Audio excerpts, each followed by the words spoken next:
খুবই সুস্বাদু বিফ কিমা, খেজুর খোরমা দেওয়া ফোম করা সুন্দর সুন্দর চা এবং তার পাশাপাশি খুবই টেস্টি একটা বিফ খিচুড়ি। সালাম আলাইকুম, কেমন আছেন আপনারা? আপনাদের জন্য চলে গিয়েছিলাম খলিল হোটেলে। খলিল হোটেলটার লোকেশন একটু ইজি করে বলে দেই। যদি হিরাজিল হোটেল চিনে থাকেন, তার থেকে ওয়াকিং ডিস্টেন্স হচ্ছে 10 থেকে 12 সেকেন্ড। এখানে যে জীবন বীমা টাওয়ারটা আছে, এখান থেকেই আপনাদের খলিল হোটেলের রাস্তাটা দেখতে পারবেন। ভেতরের সাইডে একটু ভেতরে যেতে হবে, লাইট দিয়ে সম্পূর্ণ সাজানো আছে। দেখতে পাচ্ছেন খলিল সাহেবের খলিল হোটেল। বাইরে থেকে খুবই জাঁকজমকপূর্ণভাবে সাজানো রয়েছে। খলিল সাহেবের বড় একটা কার্ডবোর্ড দেওয়া আছে, যেহেতু ওনার নামে হোটেলটা চলছে। বাইরে একটা ফায়ার পান সহ বিভিন্ন ধরনের মুখরোচক পানের বাহারি একটা অবস্থান করে রাখা হয়েছে। যদি পান পছন্দ করেন, আপনারা এখানে কিন্তু বের হওয়ার পথে পান খেতে পারবেন। ভেতরে চলে যাই। হোটেলটা কিন্তু খুবই সুন্দর করে ডেকোরেশন করা হয়েছে, খুবই আধুনিক এবং ভিআইপি টাইপের দেখতে লাগছে। তবে যে জিনিসটা চোখে পড়ার মতন সেটা হচ্ছে এখানে অত্যাধিক রাশ। আচ্ছা, যাই হোক, এখানে মেনুটা আমরা দেখলাম। মেনুতে অনেক ধরনের আইটেম রয়েছে। আমরা আপনাদের জন্য মেনুটার একটু শর্ট ভিডিও করে ফেললাম, যেন আপনারা যেটা ইচ্ছা পছন্দ পজ করে করে একটু মেনুটা দাম আর জিনিসের সব কিছু দেখে নিতে পারেন আর কি। এর পাশাপাশি আরেকটা মেনুও ছিল, সেটার ভিডিও করেছি। সেটা হচ্ছে কাবাবের মেনু। আর কাবাবের মেনুটা দেখে নেওয়ার পিছনেই কিন্তু ওদের আছে আবার হচ্ছে জুসের দাম, হ্যাঁ, ফালুদা, মকটেল, জুস, কফি এগুলোর দাম, বাবল টিও আছে। সো এই জিনিসগুলো আমরা যেটা অর্ডার করেছিলাম তার মধ্যে অন্যতম হচ্ছে খিচুড়ি, বিফ খিচুড়ি অর্ডার করেছিলাম আমরা। এখানে আমরা 260 টাকা বিফ খিচুড়ি আমরা পেয়েছিলাম হচ্ছে এরকম 4 পিস মাংস হাড়সহ, এবং সলিড পিস 2টা পেয়েছিলাম এবং হাড়সহ 2টা পিস পেয়েছিলাম। খিচুড়ি 4 পিস মাংস দিয়ে, যেটা প্রাইস মেনুতে 250 টাকা লেখা থাকলেও আসলে এটার দাম এখন হয়েছে 260 টাকা। আর আমরা নিয়েছিলাম যে কিমাটা আমার কাছে ডিফারেন্ট লেগেছে। সব জায়গায় তো আর কিমা পাওয়া যায় না। দেখতে খুবই লোভনীয় লাগছিল। কিমাটা নিয়েছি আমরা এই জন্য। আর কিমার পরিমাণটা যদি দেখি, আমার কাছে অনেস্টলি বলতে 280 টাকার কিমা হিসেবে পোর্শনটা কম লেগেছে। আমরা 30 টাকার একটা নান নিয়েছিলাম, যেটা দেখতে খেতে খুবই মজা, সফট একদম। নানের মধ্যে গুঁড়ো দুধ এবং ঘি একটু দিয়ে দেওয়া হয়েছিল। কিমা নাম দিয়ে খেয়ে দেখলাম আমরা।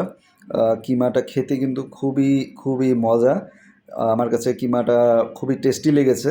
তবে আমি যেটা বলেছি যে কিমার পোর্শনটা আমার কাছে একটু কম লেগেছে, যেহেতু দাম কিন্তু 280 টাকা।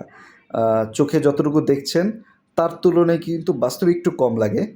আর তার পাশাপাশি হচ্ছে যে নান দিয়ে খেতে কিন্তু খুবই মজা লাগছিল। আমাদের সামনে গরম গরম নান বানাচ্ছিল, এই জন্য চিন্তা করলাম পরোটা দিয়ে না খেয়ে নান দিয়েই খাবো, কারণ নানগুলো খেতেও কিন্তু মানে টেস্টি ভালোই ছিল। সো আপনারা, আমি সাজেস্ট করতে পারি যে আপনারা নান দিয়েই খেন।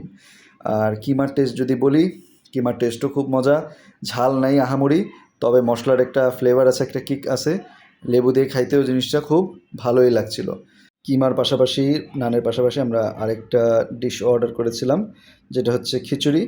আর যদি আমরা বলি খিচুড়ির কথা, খিচুড়ি অর্ডার করার পিছনে একটা বিশাল কারণ আছে। কারণটার মধ্যে অন্যতম একটা কারণ হচ্ছে, আমরা যে এরিয়াতে বসে খাচ্ছি সেখানে খিচুড়ির 2টা রাজা আছে। আমার প্রিভিয়াস একটা ভিডিও হয়েছিল রিজিক ভার্সেস হিরাজিল ভার্সেস ঘরোয়া, যেটাতে আপনারা যথেষ্ট ভিউ দিয়েছেন, তার জন্য আপনাদেরকে অনেক অনেক ভালোবাসা। আর এখানে খিচুড়িটা এই জন্যই নিয়েছি যে একটা কম্পিটিশন এসে পড়েছে, তো সো দেখি খাইতে কেমন। খিচুড়িটা একটু মাখো মাখো এবং টেস্ট কিন্তু সত্যি বলতে খুবই মজা। আমি জানি না কে কীরকম বলে, ভালো খারাপ, বাট আমার কাছে খিচুড়িটা ভালোই লেগেছে। দেখতেও ভালো, খাইতেও ভালো। এবং আমি একটা ভালো কাজ করেছি আমি বলি, সেটা হচ্ছে যে আমি আলাদা বিফ না নিয়ে বিফ খিচুড়ি নিয়েছি। এই জিনিসটা আমার কাছে নিজের কাছেই মনে হচ্ছে একটা গুড ডিসিশন। তার কারণটা হচ্ছে যে আপনার আলাদা শুধু খিচুড়ি নিলে 80 টাকা, সেখানে আপনি যদি বিফ খিচুড়ি নিচ্ছেন সেটা 260 টাকা। আলাদা বিফ নিলে আমার প্রাইস পড়তো হচ্ছে 250 টাকা। সেখানে হয়তো আমি আর 2 পিস বিফ বেশি পাইতাম, কিন্তু সেই তুলনায় আমি এখানে অলরেডি 4 পিস বিফের সাথে খিচুড়িটা এনজয় করতে পারছি।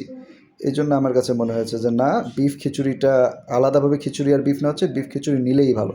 টেস্টও কিন্তু অনেক মজা। আচ্ছা, এখানে আমরা দেখলাম কিন্তু ওনাদের এখানে ফলের একটা জুস বার আছে, জুস কর্নার আছে। এখানে ফালুদাও বানানো হচ্ছে। তার পাশাপাশি অনেক ধরনের ফল রাখা আছে। আপনারা যদি চান ফল জুস করে আপনাদেরকে অবশ্যই দিয়ে দেওয়া হবে। আর তার পাশাপাশি ওখানে কিন্তু মকটেল বানানোর জন্য বিভিন্ন ধরনের মকটেল সিরাপও রাখা আছে। এই যে এখানে আমরা ঢুকেই দেখছিলাম যে গরম গরম নান বানানো হচ্ছে, নানের ওপর তারা আবার ঘি টি দিয়ে দিচ্ছে, জিনিসটা ভালো লেগেছে। আরেকটা জিনিস চোখে পড়ার মতো, সেটা হচ্ছে এখানে মিষ্টি রয়েছে অনেক ধরনের। মালাই চপ কিন্তু প্রায় শেষ। রসগোল্লা, রসমালাই, ছানা সহ বিভিন্ন ধরনের ডেজার্ট এখানে আছে। আমরা শেষে চা অর্ডার করি। এখানে চা হচ্ছে 40 টাকা করে। সো চাটা যখন আমরা দেখি তখনই আমাদের কাছে ভালো লাগে। আমাদের কাছে পুরান দিনের হিরাজিলের চায়ের কথা মনে পড়ে যায়। খেতেও কিন্তু চাটা একদম best, one of the best চা এখন বলতে পারবেন। বলা হয়েছিল খেজুর খুরমা আর কী জানি ইউজ করে ওনারা চায়ে। অ্যান্ড টেস্ট করলে আবার অবশ্যই বুঝতে পারবেন যে চাটা সাধারণ চা না, 40 টাকার চা। যদি চা ভালোবাসেন তাহলে অবশ্যই এটা ট্রাই করবেন, কারণ 40 টাকার জন্য এটা ওয়ার্থ ইট। চায়ের টেস্টটা খুবই ভালো। সামনে দিয়ে দেখলাম খলিল সাহেব হাঁটাহাঁটি করছিলেন। He was kind enough to take a picture with me. যখনই জিজ্ঞেস করেছি তুলেছেন। অনেক টায়ার্ড, শেষমেশ বাসায় আসলাম। এই কথাগুলো আসলে বলতে চাচ্ছিলাম হচ্ছে রেস্টুরেন্টের বাইরে কিন্তু যে পরিমাণ যানবাহনের সাউন্ড, আসলে এটা সম্ভব না। তার পাশাপাশি হচ্ছে ভেতরে যে পরিমাণ রাশ, এটাও সম্ভব না যে ভেতরে বসে কোনো ধরনের কমেন্টারি করতাম বিষয়টা। কয়েকটা বিষয় খুবই ভালো লাগছে, খুবই ভালো লাগছে। তার মধ্যে একটা বিষয় হচ্ছে যে খাবারের কোয়ালিটি আমি যেটা দেখলাম যে খুব ভালো। আরেকটা বিষয় হচ্ছে যে খলিল সাহেবের সাথে সরাসরি যেহেতু দেখা হলো, আপনারা দেখলেন মানুষ যে কেন ওনাকে পছন্দ করে, সরাসরি দেখা করে বুঝতে পারলাম যে মানুষ কেন ওনাকে এত ভালোবাসে। উনি যে ঘুরে ঘুরে দেখতেছেন যে সবাই ঠিক মতন খাবার পাচ্ছে কি না, কার কোনো সমস্যা কি না, কমপ্লেন করছে কেউ সালাদ এখনও দেয় নাই বা এরকম। তো উনি এই বিষয়গুলো খুব পজিটিভলি নিচ্ছেন। উনি এই বিষয়গুলো বসে বুঝাচ্ছেন যে আসছে এই কারণে একটু দেরি হয়েছে। তো অনেক মালিক আছে এগুলো নিয়ে মাথায় হামায় না, বাট খলিল সাহেব এরকম না। উনি ঘুরে দেখছেন, ছোট বাচ্চা দেখলে ওদের প্রতি স্মাইল করছেন। মানে এই জিনিসটা বলাটার কারণ হচ্ছে যে আমি যখন গেছি তখন প্রায় 7টা 7:30 এরকম বাজে। তো এইরকম টাইমের মধ্যেও একটা মানুষ সারাদিন টায়ার্ড হওয়ার পরেও উনি কিন্তু সকাল থেকেই স্বাভাবিকভাবে দোকান সামাল দিচ্ছেন। তারপরেও উনি কিন্তু কাস্টমারদের সাথে ইন্টারাকশন করছেন, এটা খুবই পজিটিভ। খাবারের টেস্ট পজিটিভ। যেটা নেগেটিভ লাগছে সেটার মধ্যে হচ্ছে আমি বলেছি হয়তো যে কিমার পোর্শনটা আরেকটু বেশি হলে ভালো হতো। আর আরেকটা বিষয় হচ্ছে যে এখন কারা যাবেন না, এই বিষয়ে যদি আমাকে একটা কোয়েশ্চেন করেন, সেটা হচ্ছে যে যাদের ছোট বাচ্চা আছে, যেমন আমার ছোট বাচ্চা আছে, আমি নিয়ে গেছি, আমার কাছে একটু প্যারা লাগছে। কারণ হচ্ছে ওইখানে রাশ অনেক বেশি, বসতে কষ্ট, ছোট বাচ্চা কোলে নিয়ে ভিড়ের মধ্যে গেজাগেজি করে খাইতে খুবই পেরেশানি। এই কারণে যদি আপনাদের ছোট বাচ্চা থাকে তাহলে হয়তো এখন না গিয়ে রাশটা একটু কমুক, তারপরে যান। যেহেতু খলিল সাহেবের হোটেল বিখ্যাত বিফ হোটেল ছিল, আবার এটা এখানে খুলেছে মতিঝিল, একটা খুব রাশ এরিয়া, ব্যাংকার্সদের এরিয়া। তার পাশাপাশি আরেকটা বিষয় হচ্ছে যে যদি যাওয়ার থাকে তাহলে ব্যাংকের যে ছুটির আওয়ারগুলো, এই টাইমটা এবং লাঞ্চ আওয়ার, এটা চেষ্টা করবেন অ্যাভয়েড করতে। কারণ ব্যাংকার্সরা মোস্টলি ওখানে লাঞ্চ করতেছে, অথবা ছুটি হইলেও এখানে ভিড় করতেছে। ছুটির আগে এবং লাঞ্চের পরে এই মাঝামাঝি টাইমটা আপনারা যাইতে পারেন, আপনারা একটু রিল্যাক্স হয়ে হয়তো খাইতে পারবেন। ওখানে অনেক ধরনের খাবার আইটেম আছে। আমি যেটা রেকমেন্ড করব তার মধ্যে অন্যতম হচ্ছে খিচুড়িটা আমার কাছে ভালো লেগেছে।